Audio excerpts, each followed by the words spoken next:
ng Panginoon at yan ay isa sa mga pinakatiyak na paraan para lumigaya ang tao.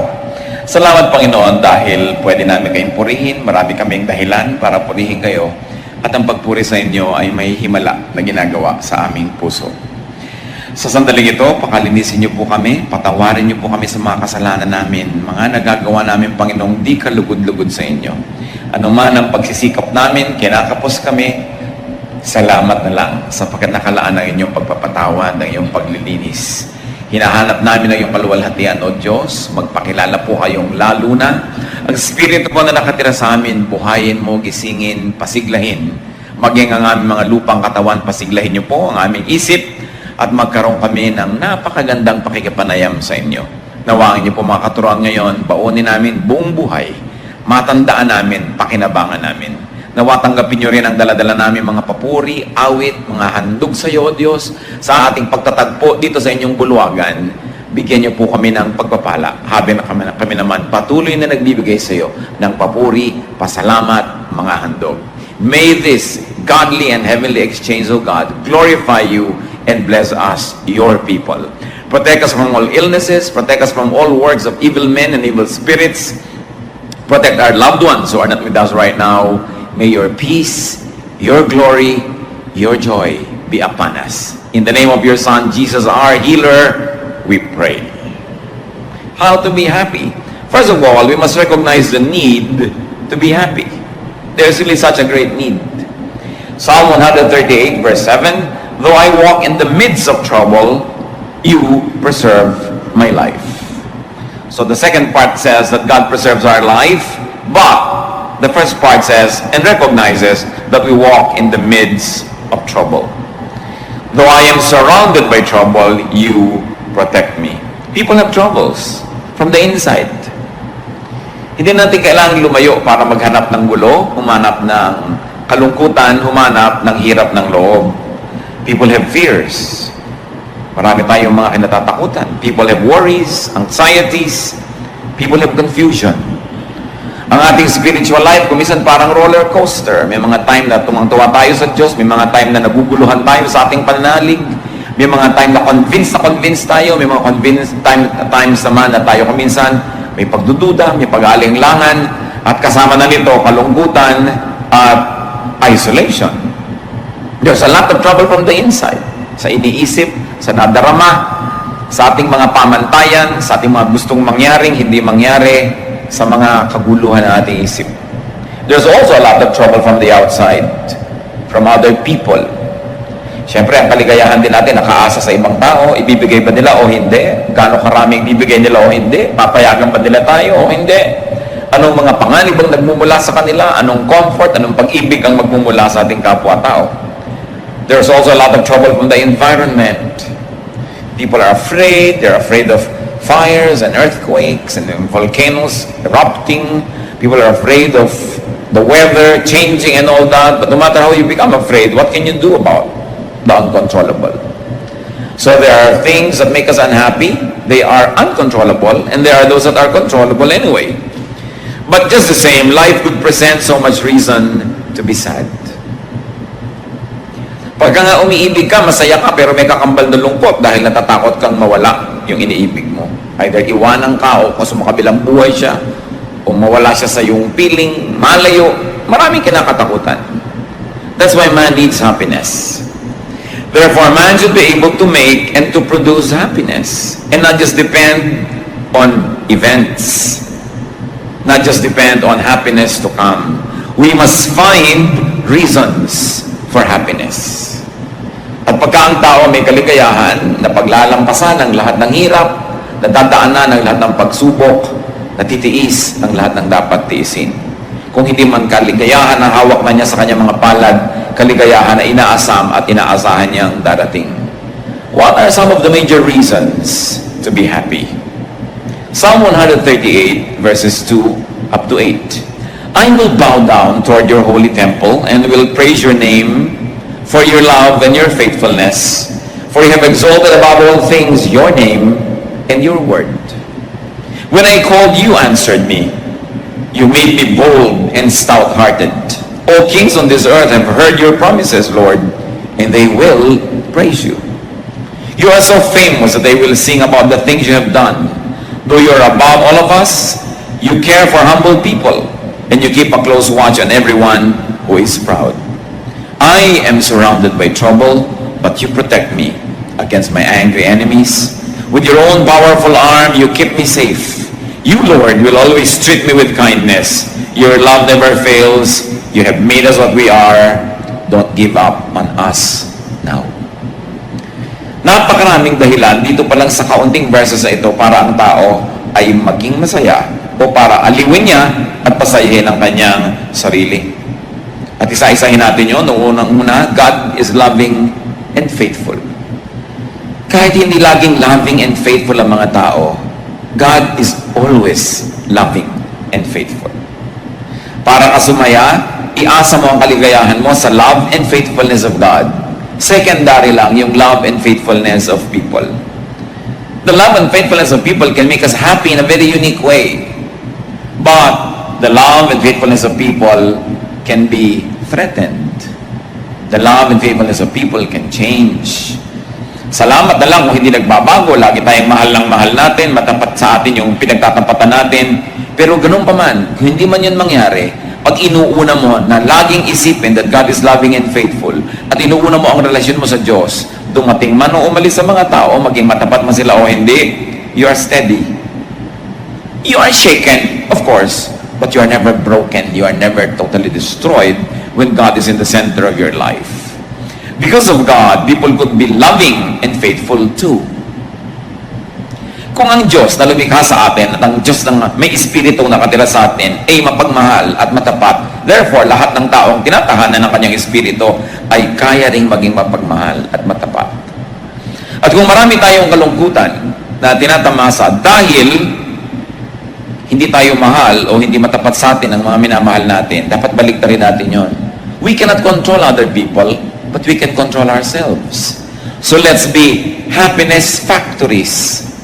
Meron kayong dapat pagtapatan, maging matapat kayo. Meron kayong dapat mahalin, mahalin ninyo. Para yung inyong pinagtatapatan at minamahal, sumaya. At nabawasan ninyo sa pamamagitan ng pagkilos ng Panginoon sa ating buhay, ang numero, ang bilang ng mga taong malungkot at mga taong nababagabag.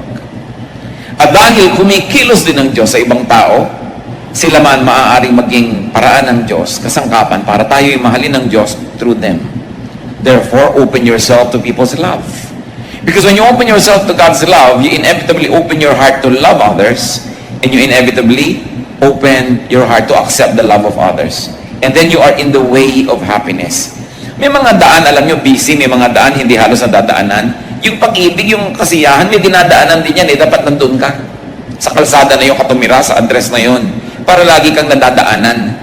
Maraming tao, hindi sila masaya kasi ang address nila doon sa gilid-gilid, hindi dinadaanan ng happiness. Kaya dapat kinikilala mo saan ba dumadaan yung happiness. Una na, kilalanin natin God is loving and faithful.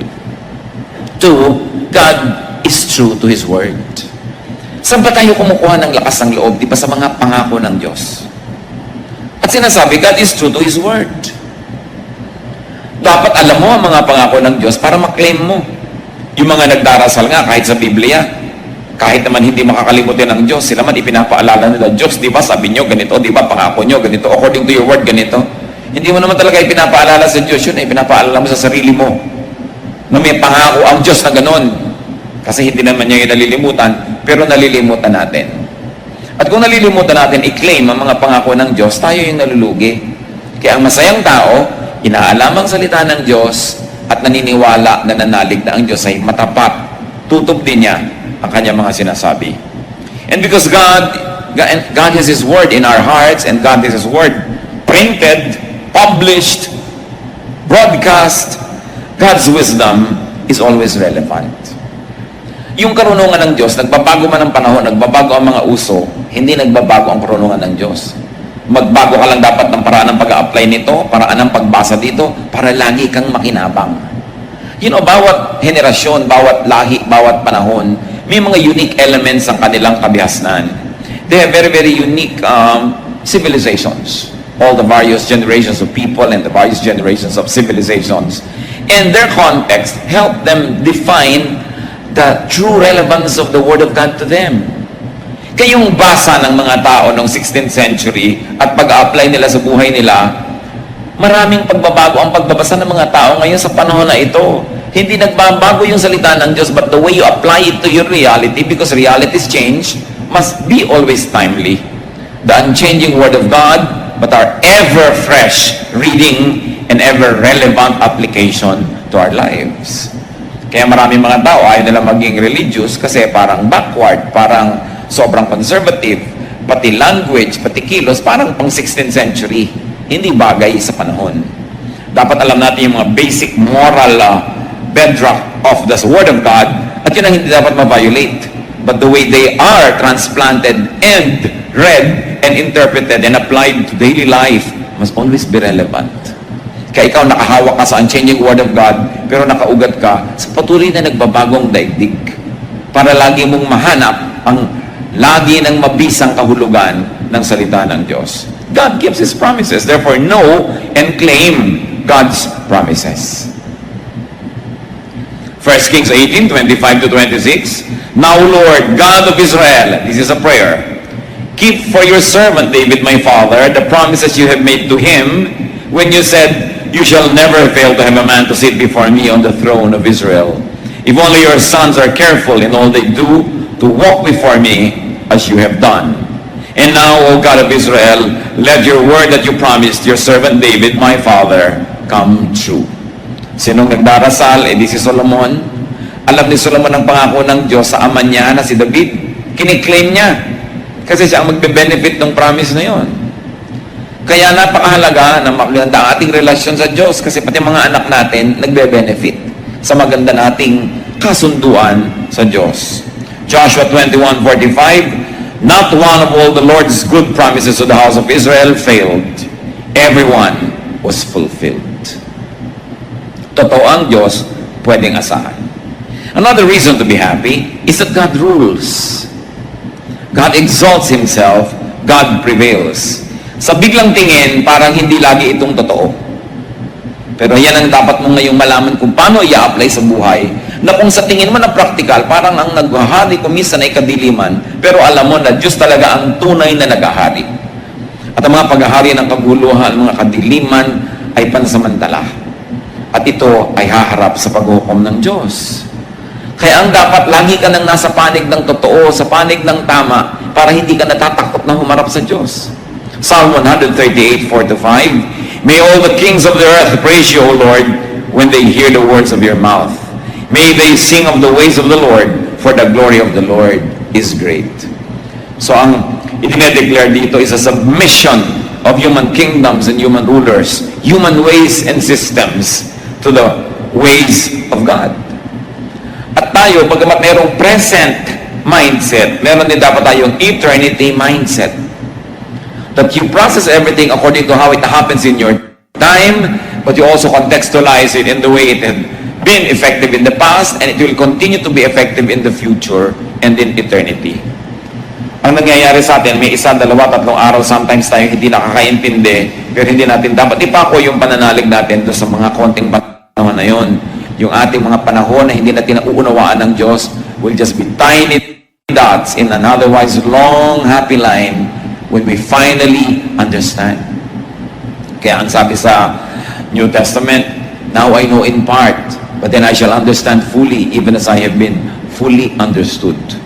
Our knowledge is imperfect, and our prophecy is imperfect. But when the perfect comes, the imperfect will pass away. Kaya ang dapat nating laging hinihintay, lalo sa mga bagay na hindi natin nauunawa, yung pagdating ng Panginoon na para ipaliwanag lahat sa atin yan, no? Ang ating pagpunta sa Kanyang piling na biglang bubukas ang ating isip at maunawaan natin ang lahat. Kaya ngayon, what is important? Faith. Faith is the best weapon we have against loneliness. Faith is the best weapon we have against doubt and against insecurities and uncertainties. Because faith is the assurance of things hoped for. It is the evidence of things not seen. That's why people are saved by faith. Not by their knowledge. Kasi yung alam mo, syempre, mananalig ka na doon. Pero hindi mo naunawaan na nanalig ka, yun ang hinahangaan ng Diyos at pinapahalagahan. Hindi naman ibig sabihin na mamuhay tayo sa ignorance na wala tayong naiintindihan. But for the few things that are not clear, when I was a child, sabi nga sa Bible, I thought like a child, I reasoned like a child. And now we are in a childhood state. When it comes to terms of eternity, what is the lifetime of a human being? 90 years, 100 years? We will never become adults spiritually. We are like children. But sabi niyo ganon, now the time I become a man, I give up childish ways. There will be changes. And those changes are the ones we aspire for when we will finally comprehend the things that are beyond our minds at present. Another reason to be happy, according to what we have read, is that God answers prayers. Sumasagot ang Diyos. Pero bakit maraming sinasagot ng Diyos, hindi pa rin sila masaya? Because they want only a yes answer from God. Kaya hindi sila masaya. Pero pag Diyos ang sumagot, yes is a blessing, no is a blessing, wait is a blessing. Because God is always true and God is always loving. Therefore, His no is His best way of loving you at times. Nagiging malungkot tayo kasi conditional yung happiness natin pag ang sagot, yes. Pero itong tandaan natin mga kapatid, pag Diyos ang sumagot ng no, yun ang the best. Because God knows best. And God can say, wait. And so when God says wait, you wait. Huwag kang masyadong mainipin. Iba ang panahon ng Diyos sa ating panahon. And God's timing is always perfect. Marami tayong lungkot dahil sa inip. Nababagot tayo. Marami tayong lungkot dahil nabibigo tayo sa hinihingi natin sa Diyos. May nagtatampo pa sa Diyos. Pero, di ba ang marunong at mahusay magmahal na magulang, marunong din mag-no sa kanyang anak?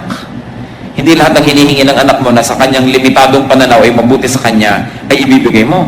Dahil sa iyong mas mature na pananaw at mas mapagmahal na pananaw, hindi dapat mapunta sa kanya. Kaya kuminsan ang mga bata, nagtatampo pa, nagagalit sa magulang, pero pag naging magulang na sila, doon nila nauunawa. Minahal pala ako ng magulang ko by saying no. At merong mga tao na pagkatumanda na, nare-realize sila at sinisimbatan ng mga magulang na bakit lahat ng gusto namin binigay nyo? Bakit hindi kayo marunong magdisiplina? Bakit hindi kayo pumigil? Nagkaganito tuloy kami. Pagkatumanda yung mga bata na yan, natuwang-tuwa dahil todo pa sa magulang, sinisisi rin ang magulang. Kaya tayo, when we become really spiritually mature, we will be thankful for every no answer of God. For now, be happy with it in faith.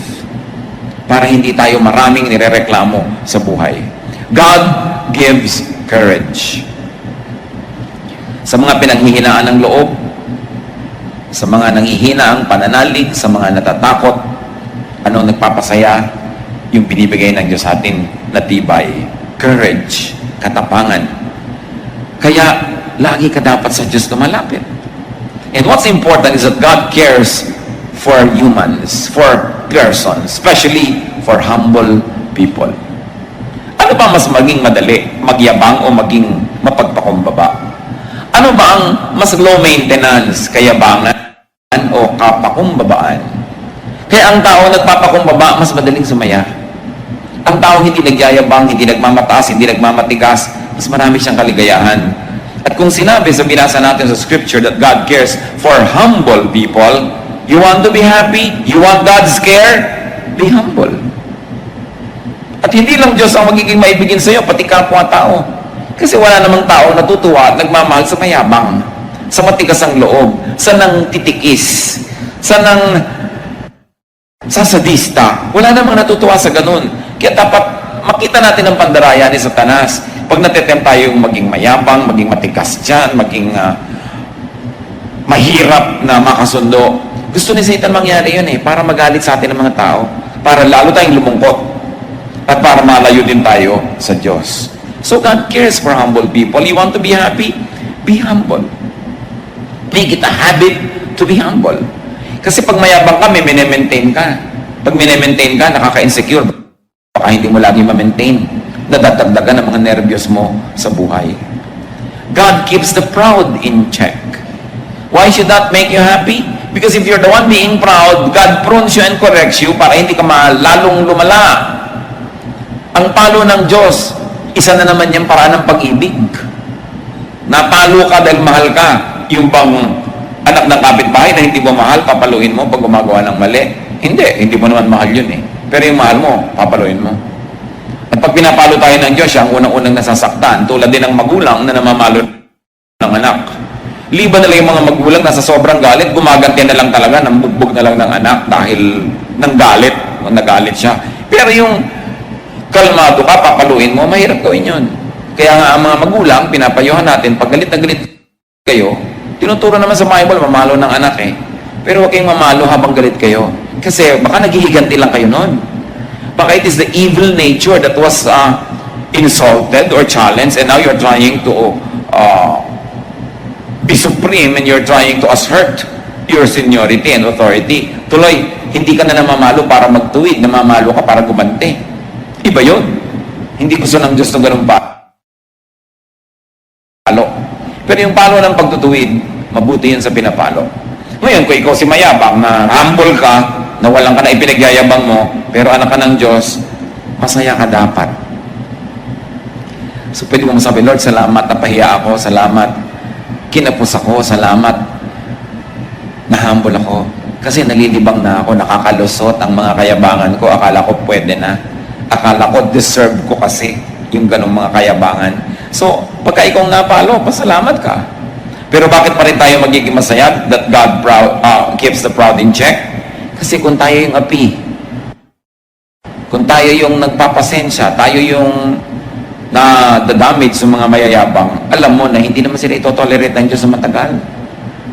Hindi kailangang ikaw ang magtuwid sa kanila, hindi kailangang ikaw ang sumira sa kanila. Ang Diyos ang bahala sa kanila. Ang sabi ng Panginoon, vengeance is mine, I will repay. Anong kaligayahan ang makukuha natin dyan? Na kahit kuminsan may mga taong akala mo ang yabang-yabang, akala mo inaapi-api ka, you don't put it upon yourself to be vindictive.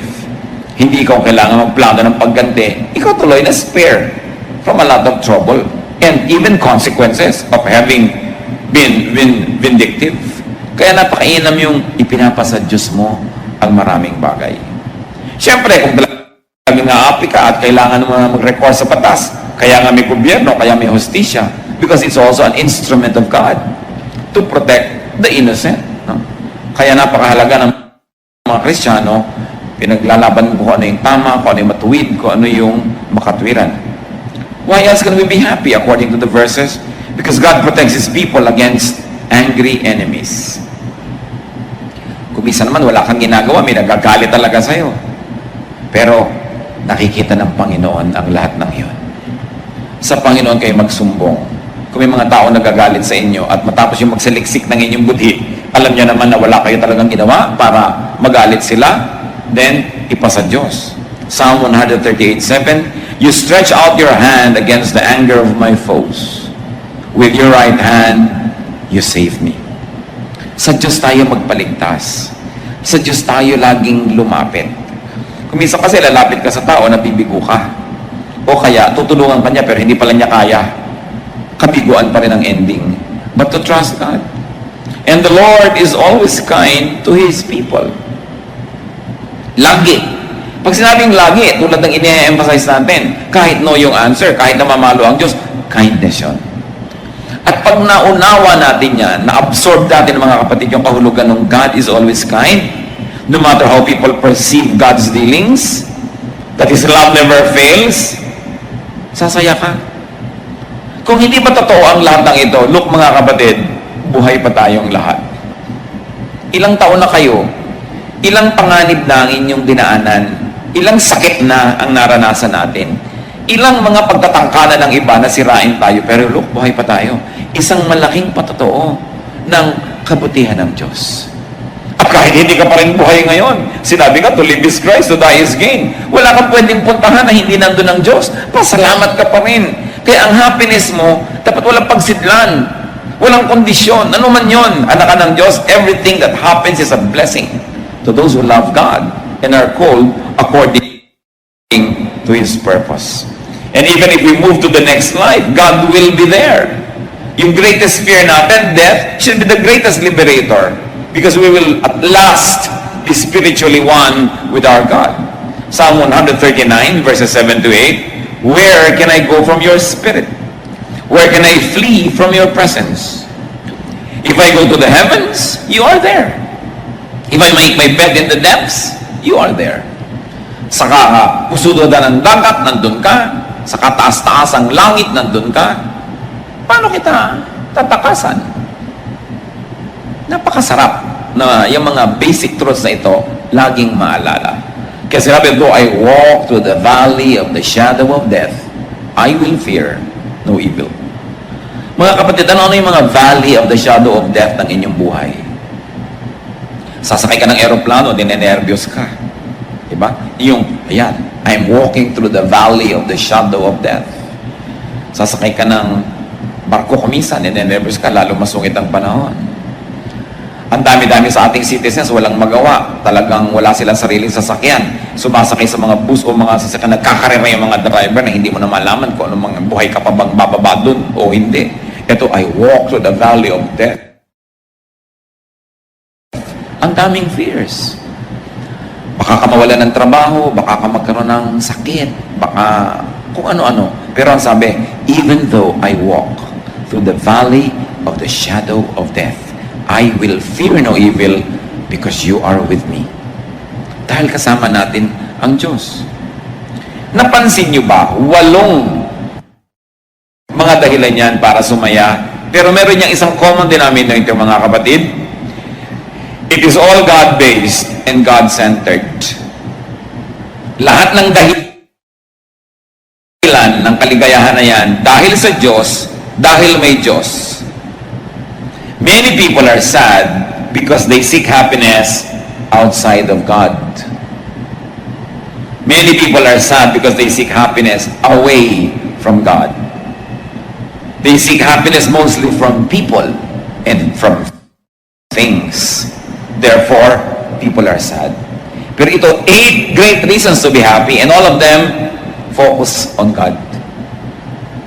Puro yung God is like this, God is like that, God's word is like this. Kaya yung tao na inuuna yung Diyos, nakasentro ang Diyos sa kanyang puso, talagang ang Diyos naka-enthroned sa kanyang isipan, sa kanyang damdamin, masaya yun. Kahit dinadalaw ng paminsan-minsang lungkot, dinadalaw natural ang paminsan-minsang mga duda, pero paminsan-minsan at hindi siya nagkakagiba-giba. Dahil Diyos ang sentro ng kanyang buhay. At ito ang itinuturo ng Panginoon. Alam nyo, struggle ko matagal yan. Nung araw, tinatanong ko sa Diyos, bakit lagi mo, Lord, gustong number 1? Bakit kailangan number 1 lagi? Is God egocentric? Kulang ba siya sa pansin? Pero talagang na-share ko na rin sa marami sa inyo, the Lord revealed to me that He wants to be number 1 because when He is number 1, we will be happy. Pag ginawa mo number 1 tao, kawawa ka. Pag ginawa mo number 1 bagay, kawawa ka. Pero pag Diyos yung number 1, lagi siyang nandun. Di siya nagbabago. Lagi kanyang mamahalin. Mahalin ka man o hindi ng tao, magkaroon ka man ng pera o wala kang pera, andun lagi yung Diyos. Kasi pag number 1 siya, siyempre number 2, number 3, number 4, mahalaga. Pero hindi masyado, hindi kasing halaga ng number 1. Ngayon, isipin niyo mga kapatid, ano ba o sino ang number 1 sa buhay natin? Pag sinabi mo, ay, ang number 1 ko, ang aking misis, mahirap yan. Dapat number 2 lang siya. Dapat number 1 ang Diyos. Number 2 din si Mister. Kasi ang number 1, Diyos. Mga misis, huwag na kayo mag-asam na number 1. Pag Diyos ang number 1, number 2 lang kayo, sigurado wala ng number 3. Pero kung kayo number 1, baka may number 2, 3, 4, 5. Mahirap yan. Dapat Diyos ang una talaga. Kaya sa atin mga anak, ituturo natin ang pag-ibig sa Diyos, sa ating mga mahal sa buhay. Pagka lahat tayo ang number 1 Diyos, ang ganda ng mundo. Sasaya tayo. Number 1 kasi ibang tao kaya papatay ka para sa kanya, o ayaw niya sa'yo, paparilate mo na siya dahil ayaw mo na sa kanya. Mababasa mo sa mga dyaryo, mga crimes of passion. Ayaw ko na sa'yo. Gusto pa kita. Paano ayaw ko na nga sa'yo? Paano yun? Pero ang Diyos, hindi siya aayaw sa atin kahit kailan. Lagi niya tayong gusto. Kahit kumisan tayo pa yung umaayaw. At yung pag-ibig na yun, isa sa mga pinakamahiwagang pag-ibig, madaling sabihin, pero mahirap unawain. Kasi hindi naman kinakamot ng Diyos ang likod mo, no? Pagka kumakate. Hindi ka naman niya inaabutan ng malamig o mainit na inumin. Hindi ka naman niya binibigyan ng diretsahan ng pera o karinyo. Kaya kung minsan nalilimot natin yung ganung uri ng love affair that we should develop. Ang lagi nating inuuna, yung nakikita ng mata, yung nararamdaman ng balat, yung andyan. But remember that though we are bodies, we are also spirits. Na meron tayong dalawang uri ng pagkabuhay na isinasabuhay. At yun yung ating buhay sa laman at yung buhay sa espiritu. Pag yung buhay mo sa espiritu, masigla, masaya, kaya kanyang dalhin kahit na nagkakagulo-gulo yung buhay mo sa laman. Pero pag yung buhay mo sa espiritu, wala. Kahit anong saya ng buhay mo sa laman, pansamantala, mababaw. It is like chasing rainbows, and when you get there, it is not there. Nakikita nyo, napakaraming mga matagumpay na tao, inaamin din nila, hindi rin naman masaya. Although marami rin namang hindi matagumpay na masaya, so mabuti ng matagumpay kang malungkot kasi hindi ka matagumpay na malungkot din. So huwag natin gawing excuse yan. Pero ang point, unahin ng Diyos. Paano nyo gagawin yun? Kayo lang makakapagsabi. Kung paano nyo siya unahin. Kung paano nyo bibigyan ng panahon, paano tayo de-develop ng pakikipagmahalan. Kasi ang Diyos, persona. Hindi siya usok. Hindi siya drawing. Hindi siya bato. Isa siyang persona, may damdamin. At gusto makipagmahalan sa tao. Ang isa sa mga pinakamatatayog at pinakamabubuting layunin natin, mission, develop a loving relationship with God. And you've got to find your personal way to do that. Your spirit will tell you if you'd only listen. Now, what is the way to be happy? Nagbigay tayo ng mga reasons to be happy. Psalm 138, 1-3. I will praise you, O Lord, with all my heart. Before the gods, I will sing your praise. I will bow down toward your holy temple and will praise your name for your love and your faithfulness, for you have exalted above all things your name and your word. When I called, you answered me. You have made me bold and stout-hearted. So the way to be happy, praise God with all your heart. Siyempre, may literal, sing praises to God. Sabihin mo ang mga kabutihan, i-declare ng iyong bibig. Praising and singing is doable. Therefore, praising and singing are all both decisions. Happiness can be a decision. You can decide to be happy, you can decide to be sad. So, pag kumanta ka, nakokontrol mo yun. Mamaya yung kanta mo, inililift up na niya yung spirit mo sa Panginoon. Mahirap sabihin, sasabihin ko ang sarili ko, pero mas madaling sabihin, kakanta ko sa Panginoon. Pupurihin ko ang Diyos. Magsasabi ako ng mga mabubuting bagay. Iisa-isahin ko, gugunitain ko ang mga pagpapala at kabutihan sa akin ng Diyos. At bago mo mamalayan, umaalis ang iyong lungkot. Bakit? Hindi kasi pwedeng umupo yung lungkot sa trono ng puso mo kung Diyos ang pinapaupo mo doon. Kaya nakakaupo yung lungkot sa puso mo, hindi mo pinapaupo doon ng Diyos. O kaya nalilimutan natin nakaupo ang Diyos na i-ignore siya. Siyempre, only one thing occupies one place at one time. You cannot both be happy and sad at the same time. So you're sad, palitan mo, gawin mong happiness. At yan pwedeng gawin. May mga doable tulad nga niyang pag-awit sa Panginoon, pagpapasalamat. There is mystery and there is power and there is miracle in that. Gawin mo lang. At sabi, worship God in His temple. Ano ba yung temple ng Diyos? In the fellowship. When believers are together, the temple of God is there. It is not a building, it is the spirit of one believer joining with the spirit of other believers, and it is the temple of God. Merong himala na nangyayari when we fellowship together. Parang isang pirasong kahoy na nagliliyab, pagka humangin, patay na yung apoy niya. Pero pag maraming kahoy na tabi-tabi, pag humangin, lalong lumalakas yung apoy. Ganun ang importansya ng fellowship. At fellowship, hindi lang yung from 3 to 5 p.m. may fellowship, hindi yon. Yung talagang nakikipagbuhol-buhol yung buhay natin sa buhay ng mga ibang believers. Hindi lang tayo umaaten ng program, tapos fellowship na ba yun? Ang fellowship, yung saya niya, saya mo rin, yung lungkot mo, lungkot niya rin, nagkakahati-hati, nagkakatulong-tulungan.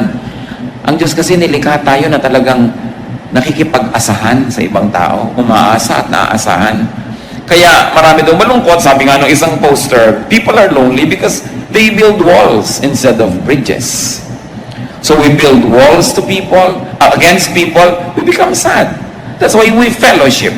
Itinuturo yan sa Biblia, always fellowship. Kasi alam ng Diyos, maraming lungkot ang buhay. At maraming ligaya tayo matatamasa sa tunay na pakikipagkapatiran.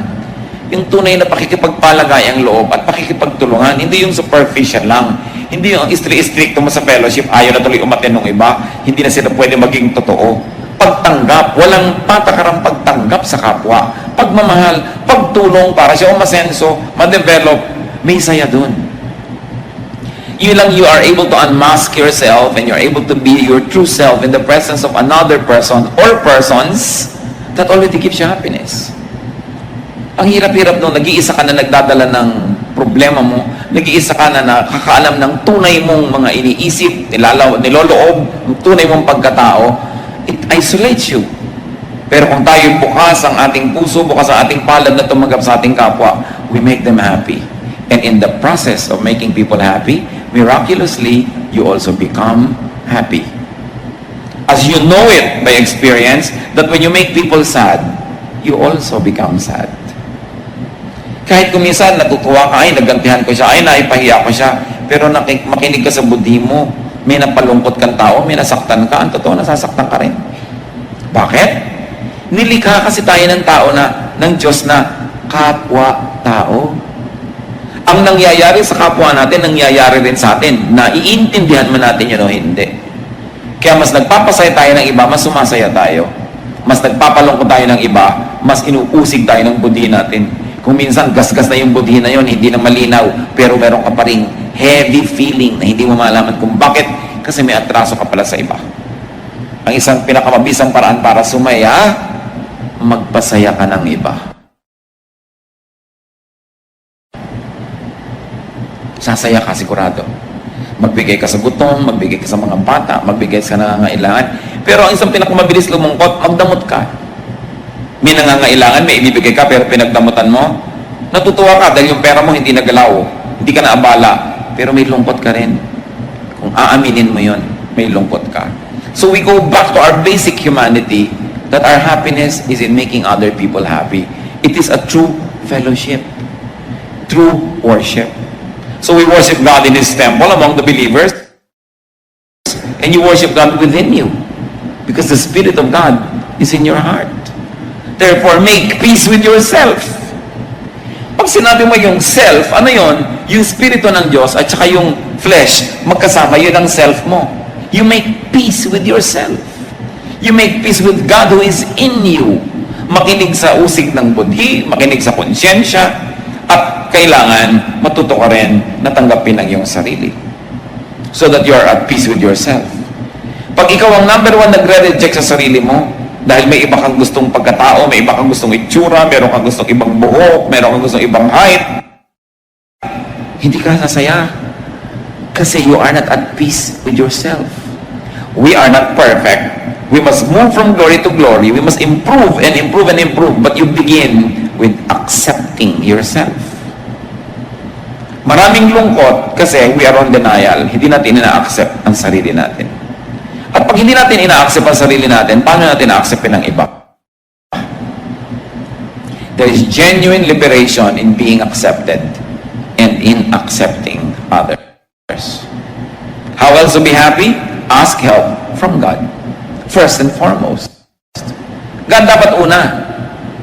Yung iba kaya lang nagdadasal pag wala nang magawang iba. Ay, wala na tayong pwedeng kailangan magdasal na lang tayo. Dapat unahin ang Panginoon.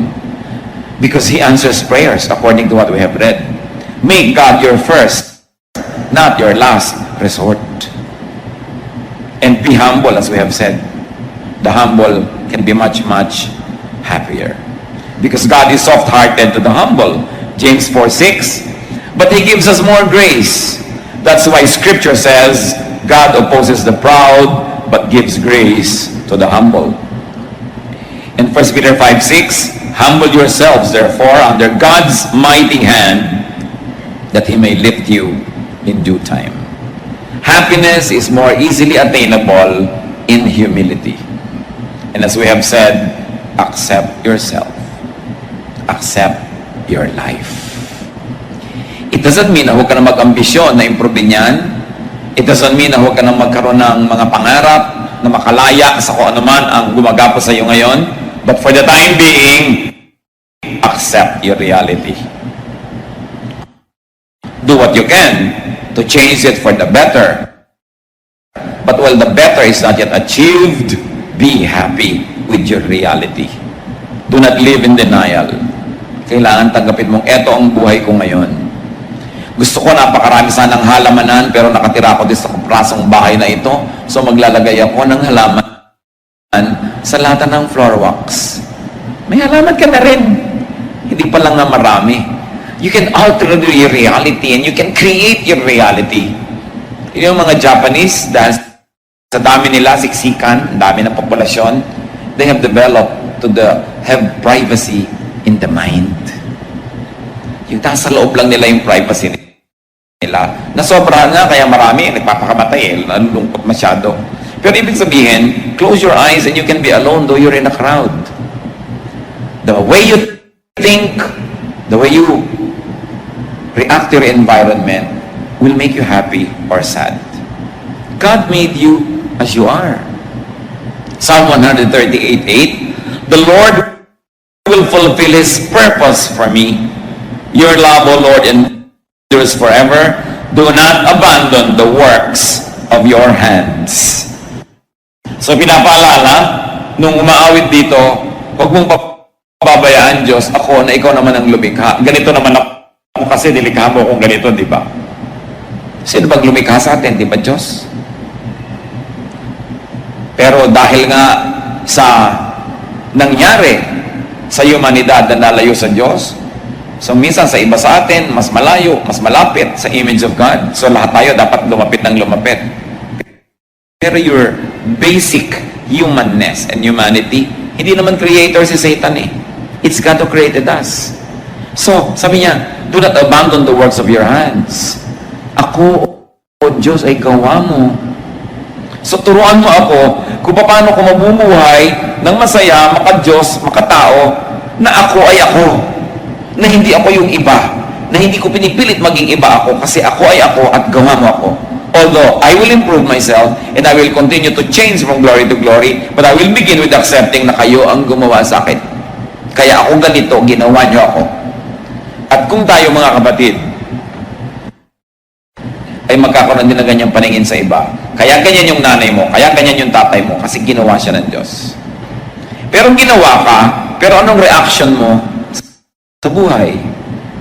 Kaya kung minsan sumasama yung ugali natin, ginawa kang ganito, pero nagre-react ka differently. That's why kahit parehong tao na merong basic na training, basic na childhood together, ano nangyayari? Nagkakaiba-iba sila. Kasi iba ang pagproseso mo, iba ang pag-react mo.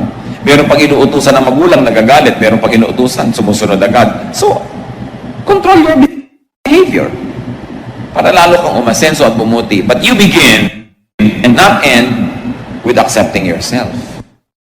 Gawa ka ng Diyos eh. Ang daming kalungkutan kasi hindi mo ma-accept yun eh. Hindi mo nare-realize that you are fearfully and wonderfully made. Kung minsan meron kang napakalaki mga kahinaan para lang pala lalong makita ang himala ng Diyos sa iyo. Kasi kung kinreate ka man na puno ka na, hindi mo na kailangan yung Diyos. Kaya mga kulang-kulang. Kasi gusto ng Diyos punan. Gusto ng Diyos na punuin niya ng punuin yan. Para habang lumalawig ang buhay mo, may fellowship kayo, meron kang continuing need for God. Kasi alam nyo to mga kapatid ha, pag sobrang lusog natin, nakakalimot tayo sa Diyos dumasal, pero madadasalin ka kung may sakit ka. Kung may sakit ang mahal mo sa buhay, lalo madadasalin ka. Pag ang dami mong pera, madaling makalimot sa Diyos. Pero yung wala kang kapera-pera, talagang abot-abot fasting pa kumisan yan. No? Pagka meron kang papa, nakakalimot mo yung Diyos. Pagka nawala si papa, back to God ka na naman. Serve ka na naman. Kanta ka na naman. Turo ka na naman kasi wala si papa. So, kaya may mga kulang tayo. Huwag yung iisipin na nilikha tayo ng Diyos na may kapintasan. Kaya tayo may kulang para punan ng Diyos. Pero tatanggapin mo sa simula, kulang ako. But here I am, Lord, fill me with your glory. Huwag niyong ikalungkot ang mga kulang sa inyo. ikatuwa nyo dahil dyan kayo pupunuin ng Diyos. Kaya sinabi ni Paul, when I am weak, then I am strong. Kasi kung saan ako kulang, doon may opportunity ang Diyos, tapunan ako. Kaya yung mga taong puno na, yabang-yabang na, anong ginagawa? Iniligwak ng Diyos, itinataob, inaalis yung mga pumupuno sa kanila para maging humble ulit. Lord, kailangan ko kayo. So, sino ba nagbabalik sa loob, ng balik loob sa Diyos? Yung biglang umaasenso o yung biglang nag-fail? Madalas yung nagfe-fail. Although merong dahil umasenso, matalino siya. Ay, mahalaman ako ng Diyos. Lalo ako magpapaka-Diyos. Pero bihira yun. Madalas yung punong-puno ka na, itinapon nga, ayan, hindi biglang wala kang laman, dasal ka na naman, balik ka na naman sa Diyos. Kaya pagka naitapon na ganun yun, di ba, laging labing ang Diyos, lagi siyang tama. Kasi mo, Lord, bakit meron ako na wala pa? Kasi nalilimutan mo na ako Bumalik ka. Come back to me and I'll come back to you. Sabi ng Panginoon, return to me and I will return to you and I'll fill you again. Pupunin uli kita, siksik-liglig, umaapaw. Pero kailangan, nandiyan ka, ready to be filled. Masarap yung ganun.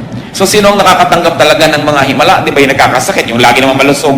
Di naman nila alam na everyday himala yun na nami-maintain. Kaya, hindi ko sinasabing ibigin natin na maging kulang, maging may sakit, maging mahirap. Pero kung yun ang kalagayan mo ngayon, yun ang reality mo, huwag mo ireklamo, ipagpasalamat mo na may opportunity kang lumapit sa Diyos. At ang Diyos ay nalalapitan, at ang Diyos ay sumasagot sa panalangin, at pupunuin ka niya. Ngayon, ang panalangin at ang tunay na pananalig, hindi ka pa pinupuno, nagpapasalamat ka na because you know that God is faithful. Then nawawala yung lungkot mo. Hindi mo lang sinapsychologize sa sarili mo dyan. Totoo yan. Pinangahawakan. Kasi sa nananalig, ang iniisip pa lang niya, totoo na. Kaya faith is very important. It is very, very crucial. There is so much reason to be unhappy, but there's much more reason to be happy. There's a way to be happy. Praise God. What does it take to praise God? Count your blessings. Thank God and praise God. And when you do that, God will change your mood. Psalm 30, 11 to 12. You turn my wailing into dancing. You remove my sackcloth and clothe me with joy, that my heart may sing to you and not be silent. O Lord my God, I will give you thanks forever. Sabi, tinanggal mo ang pagluluksa ko, pinalitan mo ng damit na pampiesta, ang aking luksang damit. Ang pagpalahaw ko at pag-iyak ko, pinalitan mo ng pagsayaw. Magagawa yan ng Panginoon sa atin, mga kapatid. At napakahalaga ang gusto kong bigyan ng diin muli. Be a happiness factory. Don't be a loneliness factory. Think happy thoughts. Make people happy. May asawa ka, pasayahin mo siya. Araw-araw, bawat sandali na kaya mo. Kasi may mga panahon, ibigin mo man, hindi mo kaya. Ano ang inaalala mo sa mga panahon na nalilimutan ka ng mahal mo sa buhay o kaya silbi ka ng silbi dahil nalumpo? Anong naalala mo? Bakit nagkakaroon ka ng lakas na gawin yon? Yung mga pagmamahal niya sa'yo, nung kaya pa niya. Kaya magmahal tayo, ito yung kaya natin. Kasi may mga panahong tayong nangangailangan tumanggap ng pagmamahal na yun. Dapat marunong ka magmahal. Basta kaya mo. Bawat araw, kaya mo bang magbigay? Magbigay ka. Pasalamat ka, hindi ikaw yung tumatanggap nung araw na yun. Darating din ang panahon, kailangan mong tumanggap, pero sa dami ng naibigay mo, para ka lang umaani ng iyong mga itinanim. Sasaya ka kung lagi kang naggagawa ng kaligayahan ng kapwa. Nalaman mo na may kapitbahay ka na sobrang hirap, walang sapatos, ibili mo ng sapatos kung kaya mo. Bakit hindi? Samahan mo pa ng medyas. Ang dami natin kayang gawin para magpasaya. Sa inyong mga kotse, maglagay lang kayo ng grocery bag, konting tinapay, konting pagkain. Pag kami kumakatok na pulubi, iabot mo, ang kaligayahan madarama mo. Hindi mo kaya compare yan. Kaya mo naman. Ano ba yung halagang 20, 30, 50 pesos worth of food ibibigay mo? Ang dami nating pwedeng gawin para maging happiness factory. Mga anak, isipin yung mga magulang nyo, paano nyo sila papasayahin? Ipinapasyal, binibigyan ng panahon. Of course, dapat yung sustentohan, ano? Lalo't matanda na, pero hindi yung sapat. You should give time, attention, be a happiness factory. Magulang ka, paano mo pasasayahin yung anak mo? Pero madalas, nadadaya tayo ng dyablo, ha? Nagiging tayong loneliness factory. Tayo nagiging dahilan kaya lumulungkot yung mga tao. Yung mga umaasa sa atin, pinipigo natin. Yung mga tao, pinapahiya natin. Pero pwede tayong maging happiness factory. Lalo may pera kayo, yun ang pinakamasarap. You know, giving away money is like defecating, the pleasure in it coming out. Yun ang talagang tunay na ligaya, yung lumalabas, yung pera. Yan eh, matrain natin yung puso natin sa ganon. That's why it becomes a blessing to be rich. Because it's such a great joy to give away. Kung ang puso mo nasa tamang lugar. Manalangin tayo mga kapatid. Nais kong ilapit. Kung sino man ang may mga sobrang mga kalungkutan sa buhay. Kung sino man sa atin ngayon ang magsasabing, pag in-average ko yung buhay ko, masasabi ko, malungkot ako. Mas malungkot kaysa masaya. Nais kong ipanalangin ang sino mang magsasabi sa Lord na, Lord, kulang po ako, punan niyo ako. Nagkakatipon-tipon tayo mga kapatid para pagpalain ng Diyos. Gusto ko ngayong ipanalangin at nananalig akong didinggin tayo ng Diyos. Hihipuin ang ating mga puso. Sino man ang ngayon nagsasabing, ang dami-dami kong kalungkutan, gusto kong sumaya at sa Diyos ako lalapit. Tumayo kayo, lalapit tayo sa Diyos. Napakainam na sabihin sa Diyos, kailangan ko kayo. Mayroon ako mga unhappiness sa buhay ko. Hindi yan nakakahiyang sabihin sa Diyos. Alam naman niya yung puso natin. Ang gusto niya, puso mapagpakumbaba, kumikilala na kailangan mo siya. Dahil gustong-gusto niyang puna ng pangangailangan natin. Kung meron ba tayong kasama na mas maraming kalungkutang naghahari sa buhay niyo at gusto niyo yung itaboy ang mga lungkot na ito sa buhay, tumayo kayo. Declare your faith that the Lord heals. At nais ko sa ilang saglit, manalangin kayo ng personal na panalangin sa Diyos. Ano man ang gusto niyong sabihin sa Kanya tungkol sa kalungkutan o mga kalungkutan ng buhay niyo. Let's be alone with God. God hears and God heals. Aming Ama sa langit, Ama ng aming Panginoong tagapagligtas na si Jesus, Diyos na lumikha sa amin, Diyos na lumikha ng langit at lupa. Kinikilala namin ang paggawa mo sa amin. Kinikilala namin ang aming mga kakulangan, maging aming pagkukulang at likas na mga kulang sa amin. Lahat ng ito, Panginoon, sa iyong paanan namin dinadala, O Diyos Ama. Kayo ang nakababatid ng laman ng bawat puso na narito ngayon, tumayo man o hindi. Kayo ang nakakaalam ng dahilan ng pagtayo. Alam niyo ang punot dulo, ang pinagmulan at tutunguhan ng aming mga lungkot. Dalangin namin sa iyo, Panginoon, pawiin mo po ang mga ito sa iyong mapaghimalang paghipo sa aming puso. Bunutin mo ang mga malalalim na ugat ng kalungkutan sa aming buhay at palitan mo ito ng tanim na kaligayahan. Mag-ugat sa aming puso at sa aming espiritu ang kasiyahan, kagalakan, kasayahan. Turuan mo kami, Panginoon, na maging instrumento mo, na maging happiness factory. Na sa aming kalungkutan, unahin namin yung lungkot ng iba. At sa pagpapasaya namin sa kanila, pasayahin mo rin kami. Dalangin namin, Panginoon, ihayag mo rin sa amin, nakatayo man ngayon o hindi, ang anak mo. Ihayag mo kung paano kami nagiging loneliness factory. Kung paano kami nagiging kasangkapan ng dyablo na magpalungkot sa iba, imbes magpasaya. Kung paano kami pumapayag na kami magamit na maging instrumento ng kalungkutan, ng hirap ng loob. Patawarin mo po kami, Panginoon, sa aming mga pagkukulang. Patawarin mo kami sa aming mga ginagawang nakakapagpalungkot sa aming kapwa na pwede naman naming hindi gawin. At bigyan mo rin kami ng lakas sa makapagpasaya. At sa paggawa namin ng lahat ng ito, sa pagsunod namin sa iyong kalooban, Panginoon, paghimalaan mo ang mga anak mo ngayon na ito. Hindi pa man nakagagawa ng mga magagandang bagay. Ngayon pa lang sa pagtayo na ito, paghimalaan mo na. Hipuin mo ang puso, Panginoon, pahirin mo ang luha sa pisngi na iyong mga anak. Patibayin mo ang aming pananalig. Pawiin mo ang aming mga kalungkutan, ang aming mata, para makita namin ng maraming dahilan para kami sumaya. Tanggalin mo ang mga bumubulag at tumatakip sa aming mata para hindi namin makita ang mga blessing mo. Tanggalin mo yung mga piring namin, Panginoon, na nagpapadilim sa aming isip, nagpapalungkot sa amin at nagbibigay ng mga insecurities, because we forget that you are God and you are in heaven and you are God of all gods, and that, oh Lord, you love us and you're always faithful to us. Patatawarin mo rin kami kung nakakagawa kami, Panginoon, ng mga tao o bagay na number one at kayo napapaurong sa malayo na priority namin. Ibalik mo ang init ng pag-ibig namin sa iyo at ibalik mo rin ang init ng pag-ibig mo sa amin, Panginoon. Gaya ng mga bagong nananalig sa iyo, kung gaano nag-aapoy ang pananalig, ang paglilingkod, ang kaligayahan, gawin mong gawin totoo ito sa buhay ng mga anak mo ngayon. At nawa, Panginoon, sa muli naming paglapit, pakikipagkasundo, pagkilala ng pangangailangan, yung kalooban mong maganda, yung kalooban mong kaibig-ibig, maghanap sa aming buhay. Mga kapatid, manalig kayo, tanggapin nyo mula sa langit ang hinihingi nyo ngayon sa Panginoon. Ang pag-alis, paglalaho ng inyong mga kalungkutan at pagpalit ng kapayapaan, kaligayahan, katiwasayan. Maghari nawa sa inyong mga puso ang tahimik na buhay.